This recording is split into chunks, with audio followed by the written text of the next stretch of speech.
Plus de 7 mois après son investiture par la Cour constitutionnelle, le président de la République Félix Tshisekedi n'a pas toujours nommé son gouvernement. Cette situation ne facilite pas la tâche aux Congolais qui attendent beaucoup de ces gouvernements pour l'amélioration de leurs conditions de vie. Mais chez nous, déjà le chef de l'État lui-même n'a pas toutes les compétences voulues dans son entourage.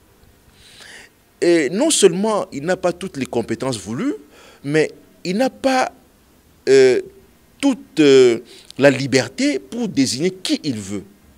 Il va entrer dans la coalition, il va entrer dans la cohabitation, et puis finalement on ne sait pas qui doit être là. C'est pourquoi ça prend beaucoup de temps, alors que ça aurait dû, on aurait dû faciliter les choses aux Congolais, parce que les Congolais sont en train de regarder le gouvernement, il va venir quand? Bon.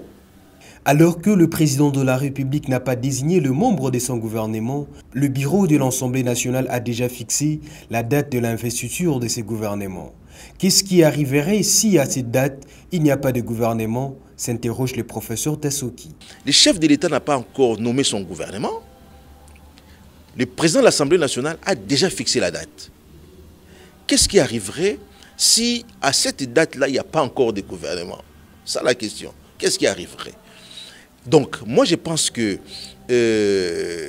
les composantes politiques qui sont dans la coalition auraient dû éviter au peuple congolais tous ces spectacles-là auxquels nous assistons. Écoutez, on a reçu les coordonnateurs de telles composantes. Et puis après, on va faire rapport au chef de l'État. Et puis après, nous apprenons que bon, le chef de l'État a retoqué la liste. Quelque temps après, le premier ministre lui-même qui va dire, écoutez, ma liste n'a pas été retoquée. Donc, on n'est pas encore prêt pour sortir le gouvernement, mais on a déjà eu une date pour l'investiture de ces gouvernements. Moi, je souhaite que avant la date, que l'on ait ce gouvernement-là, mais avant la date, il faudrait que ce gouvernement-là ait un programme qu'il faudrait soumettre à l'approbation de l'Assemblée pour que les choses commencent normalement. Sinon, nous allons rester là en train de regarder les têtes. Nous apprenons que X ne sera pas dans le gouvernement parce qu'il aurait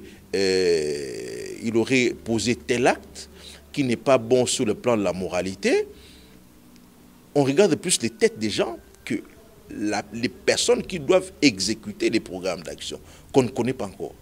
Donc, c'est ça toute la difficulté, mais souhaitons qu'il y ait un gouvernement avant la date qui a été fixée par le président de l'Assemblée. Sinon, on va reporter, ou bien si on ne reporte pas, le chef de l'État va nous sortir un gouvernement au forceps. Peut-être il va dire, finalement, j'ai mis ces noms-là parce que j'ai senti la pression de l'Assemblée nationale. Ou comme on nous a dit, c'est plutôt le chef de l'État lui-même qui a demandé. Je suppose qu'il n'aura pas de pression. Je suppose que c'est lui-même qui a déjà son gouvernement dans sa poche et qui va nous le sortir. Cet expert en droit souhaite que le chef de l'État publie son gouvernement avant la date définie par l'Assemblée nationale. Si c'est sur sa demande, il estime qu'il n'aura pas de pression pour publier